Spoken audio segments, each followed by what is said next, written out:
Howard Fredrics, and I'm delighted and honored to be here today with Travis Sample. Travis, welcome to PKRG-TV. Thank you. Thank you, sir. Travis is a local Pascack Valley area fitness trainer and motivational speaker who, through his company Sample Enterprises, works with a wide range of competitors ranging from peewees and high school students to collegiate and aspiring professional athletes. In fact, I first met Travis while we were both attending a Rockland Boulders baseball game. He was there to watch his trainee, Boulders pitcher David Palladino. Travis's clientele spans the full spectrum of fitness profiles, comprising young adults trying to stay in shape, older adults like me looking to get back into shape, and hardwired fitness fanatics fighting to break personal barriers to success. Travis earned his personal training certification from the National Academy of Sports Medicine and is CPR and AED certified. Later in today's program, we'll also be joined by Travis's business partner and fellow trainer, Evan Williams. Travis, it's such a pleasure to see you here again today. It's been a number of months since we last saw each other at the Rockland Boulders game. Thank you, sir. I appreciate it. I'm grateful to have you here today and welcome. I am beyond blessed and honored to be here. Thank you. And I'm also reminded of the fact that on our last program where we interviewed Christine Brown O'Neill, she was one of the teachers at Westwood Middle Schools, amazing. Yes. Public schools, where you attended as a student, yes, and sir. she knew you from back then, and you knew her For from back then. She was one of my favorite teachers. She was an incredible person. I'm very thankful and blessed to have her teach me growing up. Well, very thankful. Yes, we're very thankful that we had her in here to do an interview, and that we now have you here today to do an interview. I really appreciate it. Thank you, sir. So I was looking at your Facebook page and saw a lot of interesting things, and you said in one of your Facebook posts, and I'm quoting you, "If you want a positive life, you must have positive thoughts." And, quote, "If you have negative thoughts, it will be difficult for you to live a positive life and ultimately be happy with yourself." End quote. For sure. How do you manage to keep your thoughts positive in the face of life's ups and downs, which you can't always control? Well, Howard, great question. The main thing to stay positive, it's all about consistency, right? So I'm a big believer about how you do one thing is how you do everything. So if you stay positive and stay consistent, and remember to always work hard, great things will happen. Long story short, to stay positive, think of it as bathing, right? If you don't take a shower every day, Howard, what's going to happen? Naturally, you're going to smell, right? So if you think positive every day and consistently, and remember, no one's perfect, right? But if you just try your best, the main thing is to try. If you try your best and you strive to have a good, strong, positive mindset consistently, remember, just putting yourself in and to make the right positive choices, positive things will happen. And so if you have a lapse in your ability to remain positive because life throws a curveball at you. And you have to also, I think, be able to forgive yourself for that and move on and still remain positive the next day. So 100%. if you have one bad day and you kind of are in a bad mood, of course, I agree. and you're feeling kind of negative, then the next day you start the next day and try again to be positive. I understand. And piggybacking off what Howard just said, I'm also a big believer in it's not about where you start, it's where you finish. I'll say it one more time. It's not about where you start, it's where you finish. So like Howard was saying, so okay, if you make a mistake, dust off, get back up, stay positive, have a good, strong mindset, and just keep moving forward, have momentum. And so this notion of momentum is really very much connected, in terms of positive attitude. Yes, sir. It's connected to the physical momentum that you use in your actual training and in your various sports activities. For sure. The two are all part of one thing. It all connects. And momentum, Howard, believe it or not, is actually part of the acronym, in the Sample acronym. It's also my last name, but it stands for speed, attitude, momentum, patience, leadership. And from the great philosopher Aristotle, entelechy. I understand that your approach to fitness training incorporates this philosophy known as entelechy. Yes. What is entelechy, and how does it actually impact your approach to training and other aspects of your life? Great question, Howard. So entelechy is from the great philosopher Aristotle, and it means, simplistically, to have a vision from within and let that vision manifest and to unleash and tap into your full potential. Okay, a big part of Sample Fitness is it's not just the physicality, it's the mindset, right? So you have your mind, your body, and your soul. Everything connects, right? So how I was saying previously, how you do one thing is how you do everything. With a good, strong, positive mindset, with momentum, Okay, if you put it all together, you will unleash your intelligence, because we're all about trying to unleash and draw out the best version of yourself. Because not just, all right, we're going to do 10 push-ups, we're going to do 10 squats. It's how can we, elevate your character? How can we help you become a better person? How can we put you on that journey to enhance your trajectory to become a better person, mentally, physically, emotionally, and spiritually? Because again, how you do one thing is how you do everything. So on all of these different platforms, all of these different aspects of your life, the physical, the mental, the spiritual, the moral, all of these elements you want to try to be at your highest level and reach your peak of your potential in all of these areas in order for one to sort of carry over into the other. Correct, absolutely. Everything kind of feeds each other, like one big, it's all about teamwork. Because again, it's all about, surround yourself, piggybacking off teamwork, surround yourself with positive people, right? The better your team, the better you get, right? So if you move forward with a team, you're gonna go farther. Don't do it alone. It's not, get rid of the ego, drop the ego. Stay positive, get rid of your ego, move forward, and understand that together we all can achieve more because we're all in it together. Yeah. Well, it's very hard to do anything in life entirely in a vacuum. You really need other people around you, good people to work with and to form a team. Yes, sir. I work a lot in the theater, and I find that it's essential for a production to go well, for everybody on the team to be working together towards the same set of goals. Absolutely, definitely. Because if any individual person just focuses on his or her own goal to the exclusion of the other goals for the entire production, then the whole production falls apart. It's like one piece of the puzzle doesn't fit. Exactly, I understand. I agree completely. Yeah. Absolutely. So your father, Billy Sample, was a very successful Major League Baseball player. Yes, sir. How did growing up with a father who had reached such a high level of athletic achievement affect your outlook on your own athletic pursuits as a high school football player and now as a fitness trainer?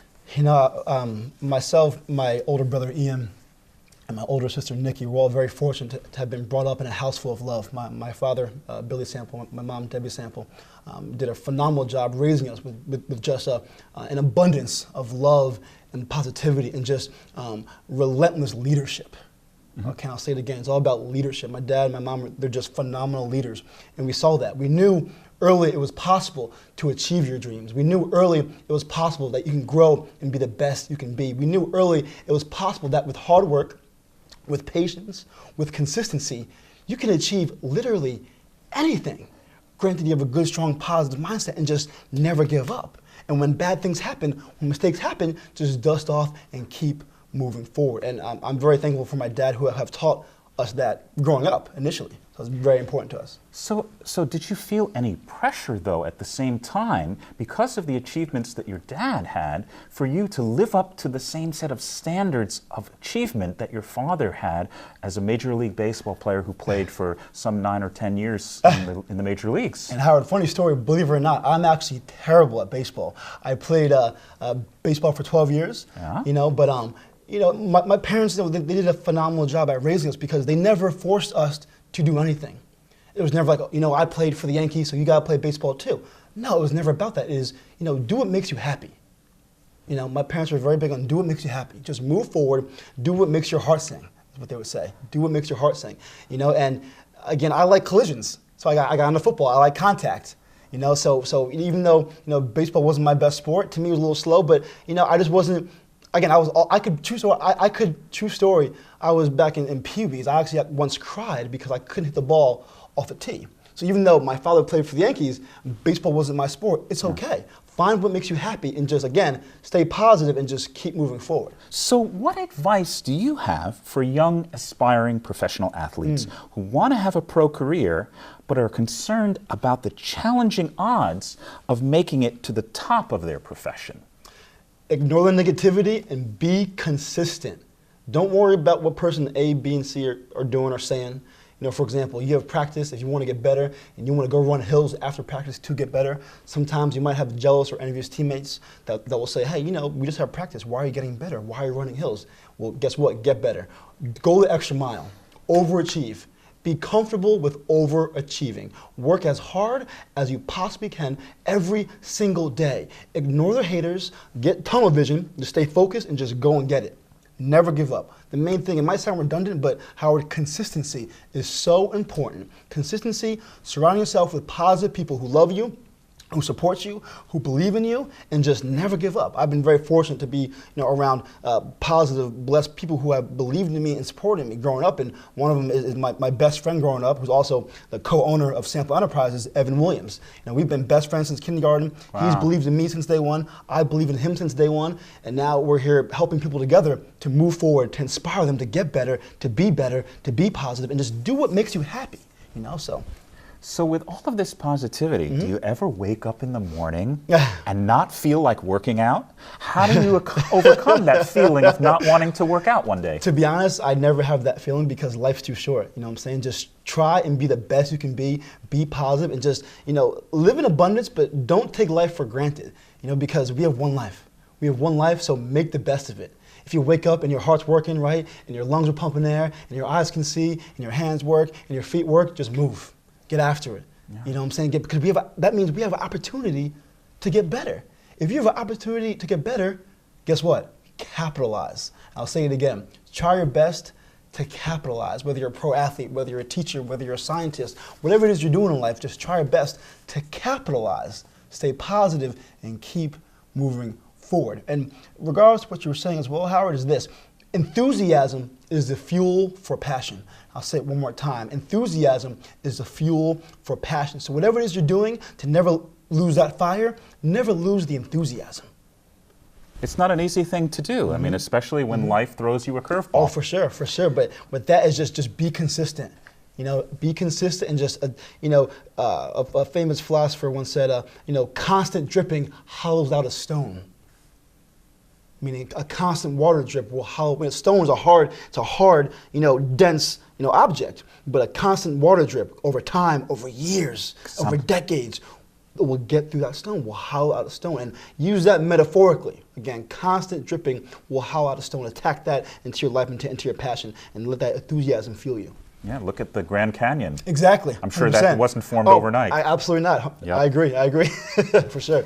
So I watched your Power Arm performance motivational speech for the organization Compete for Cancer on YouTube. And I was very impressed by your presence, your level of confidence, Thank you. And your smooth delivery, Thank you. which I'm also noticing today. I appreciate it. So where and how did you learn to command such a presence and fluidity in your public speaking? How did you build your skills from where you first started to where you're currently at with these skills? Well, it's funny. Again, the reason why I'm a big believer, an advocate for the concept and the principle of it's not about where you start, it's where you finish. Because growing up, I was that kid who would, in kindergarten, who, we would sit in a circle reading books, and when the book came to me, my armpits would sweat. I'd freak out, I'd panic. I didn't want to read the book. I was so intimidated and horrified. You fast forward in my early years of high school, I was that kid, and when you had that science project, right, and the whole group gets up, and I would stand up, I'd be freaking out in the corner, shaking, so nervous. You couldn't pay me to get up in front of a class and speak. I didn't feel comfortable. That wasn't what I wanted to do. To be honest, in that time, again, the only place that I felt safe was in a helmet. I was so passionate about football. Football was my passion growing up. You never tried to do any presentations for science class wearing your football helmet, did you? That would have been great. If I thought about that, that would have been amazing. Howard, I wish I had you then, because that would have been amazing. Well, if I had been your dad, I probably would have told you that. I'm not sure if it would have worked, right? but worth a try. With anything, but as you grow, it's not about where you start, it's where you finish. As you get older, you mature. Life happens. You learn, you grow, you progress. And growing up, I had numerous injuries from Pee-wees to high school into my early years of junior college at Lackawanna. And with each injury, I became more resilient. I persevered more. And with that, I understood, hey, just don't take life for granted. It's okay. Speaking up in front of a class for a science project, it's not going to kill you. Reading that book in kindergarten, it's not going to kill you. What's the worst that can happen? Your armpits sweat, you have to get a new shirt. It happens. It's okay. It's all good. So again, it's just maturity and growth, and how I got better at speaking is just communicate with yourself. Love yourself. Have faith. Believe. Just stay positive. Move forward. When you communicate with people, try your best to look them in the eye. Approach strangers, communicate with them, talk to them, see how you can help them. I was just doing that. I just learned it. I just wanted to just grow. It's all about just trying to grow and be the best you. I noticed that people I would surround myself with, you want to try to surround yourself with positive people or people who you believe are more intelligent and better than you are. Prime example, my best friend since kindergarten, Evan Williams. He is hands down the best communicator I know. He's a master communicator. The way he can just command a room and just his presence is amazing. I learned from him, just watching him speak. It was fascinating. So I would take notes from him, take notes from my dad, from my brother, from my mom, from my sister, from people close to me that love me, and I would try to pull from their strengths and learn from that. And that's how you become the best version of yourself, is just surround yourself with positive people and try your best to pull and learn from them. Because again, you can't do it alone. So, Travis, what advice do you have for someone who has difficulty with public speaking and wants to improve their public speaking skills? What specific concrete steps can they take to improve these skills? Break comfort zones. Just get comfortable with being uncomfortable. And if you don't want to speak in front of people, just go in front of a crowd of people and just start speaking. It might sound crazy, it might be weird, but just do it. Just do things that feel weird, do things that are crazy, because you will learn and adapt on the fly. Be dynamic. Just do things you normally wouldn't do to better yourself. It's like exercising a muscle in a way. It's like 100%. a mental and Yes. A psychiatric muscle, Agreed. almost, if you will, like muscle a psychic confusion. muscle, because Yes. you're building the strength to be able to stand in front of people by Exactly. doing it. Correct. And the more you do this, the stronger you become For at sure. doing it the next time. Exactly. Just like And how it's just like lifting weights. The more Exactly. you lift weights, 100%. the stronger you become. It's all about resistance. Just again, break comfort zones and just push yourself. Just do it.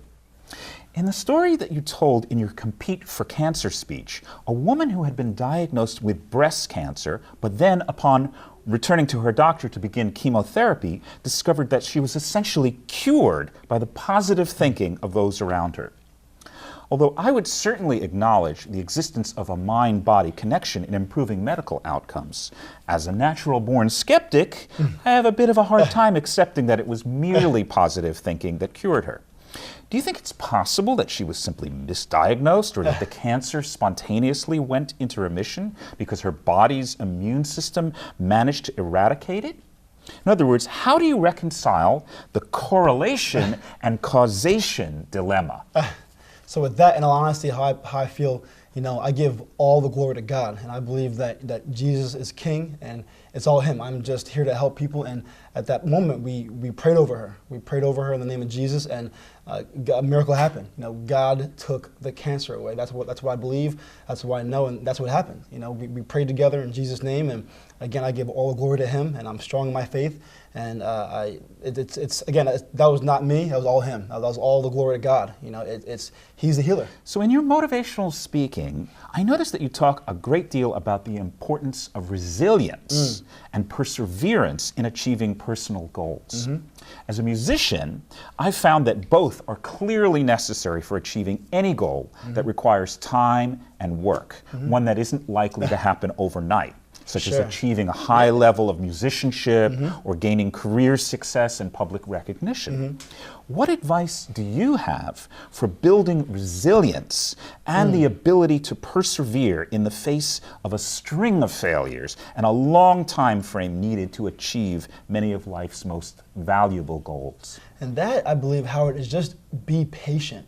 Okay? In order to master patience, one must be patient, because again, great things take time.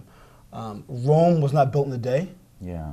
So just be patient. Be patient. Understand that you can learn through your failures. How I see it, the more you fail, the more you're going to succeed. Right? Because the more you fail, the more you learn and you mold who you are. Right? Failure makes you a better person. Why? Because if you fail, it's not going to kill you. You're still here. Just throughout the failures, just remain positive. And again, it might sound redundant, but through the failures, remain consistent and remain positive, and just keep moving forward. And again, understand that great things take time, and just be patient.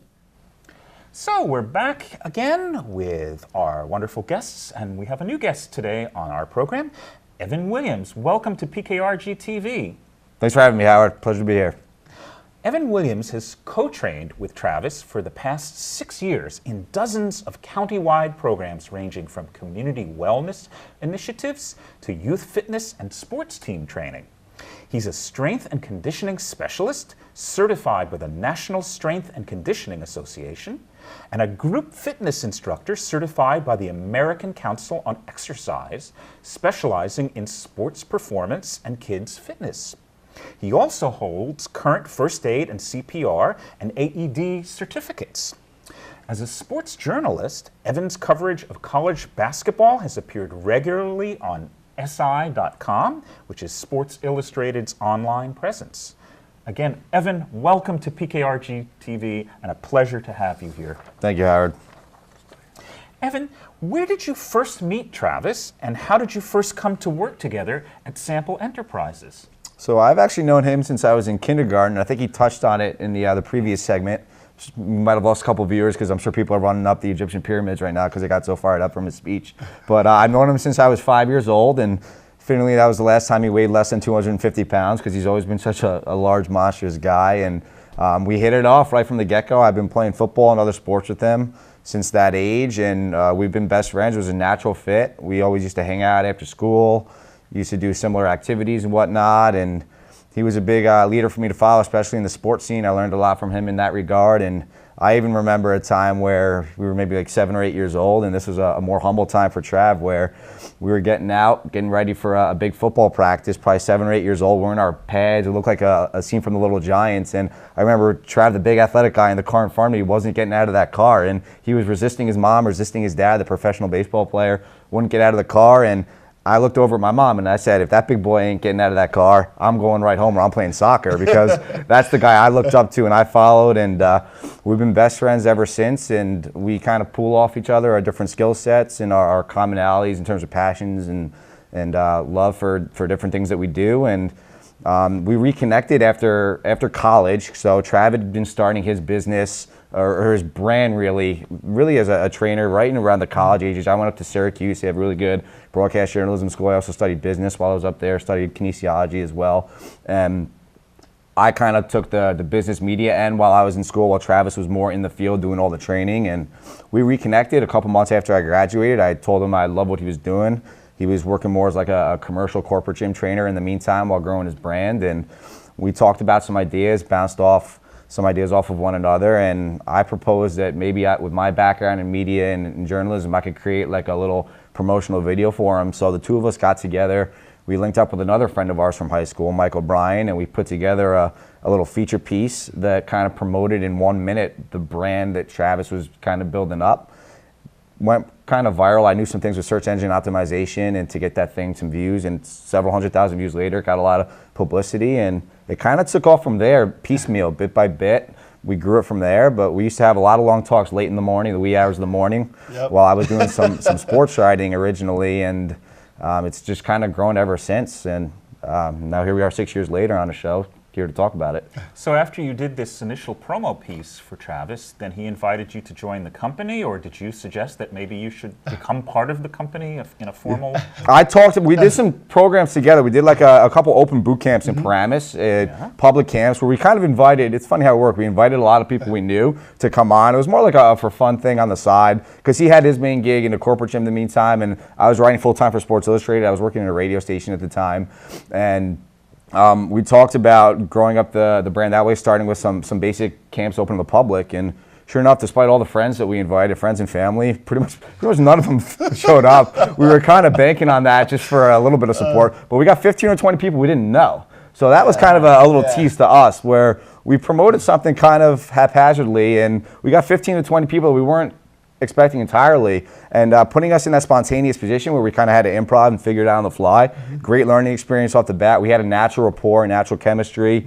Programs were fun. I learned a lot from him. I got my certifications at the time, and I had a background in kinesiology, so I knew the human body, but he had a lot more training experience than me at the time, and I just became a student of the game. I really went back to school, got some continuing education credits in a lot of the different kinesiology fields, and got a million different certifications, as you've outlined before, and we kind of grew from there. And every day I'm learning something from him, he's learning something from me, and we're always pulling from that wealth of knowledge in the science field. So it sounds like it's a really symbiotic relationship that you guys have. You have certain strengths and skills that you bring to the partnership, and he has certain strengths and skills that he brings to the partnership, and together you're greater than the individual Correct. people sure. would be. For Just sure. like we were talking about earlier about doing things together with other people Yes. and forming a team and not trying to do it entirely on your own. It's so hard to, if you're trying to do a one-person operation, a one-person company, and there's certain strengths that you might not actually have.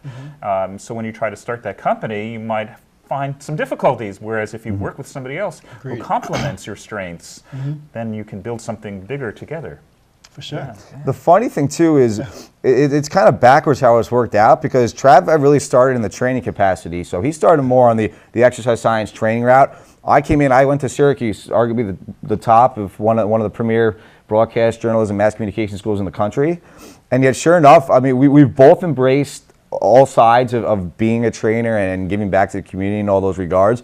But it's really Trav who's emerged as like the public speaker communications type. He loves it probably more than I do at this time. And I've actually gone back and I have really taken a liking for the exercise science, the physiology. What I'm doing now with SI is actually I'm doing a lot more injury prevention, physical therapy work. I've worked in physical therapy now. I'm licensed there, so I do a lot of injury analysis and whatnot. So I've taken more of like a hardcore science stance in that regard. And Trav's our lead speaker. You can't beat that. He can be Batman. I'll be Robin. I'm perfectly cool with that. But it's just funny how things like that work. So I guess I kind of inspired him with some of the communications background that I had, and he certainly inspired me with the training background. And in some ways, we've done like a role reversal. So you've both become better people because of your relationship 100%. and working together. 100%. Absolutely. So Travis, what is it about Evan's approach to fitness training that specifically complements your particular approach? Howard, great question. It's amazing, how the teamwork that we have, our unique synergy.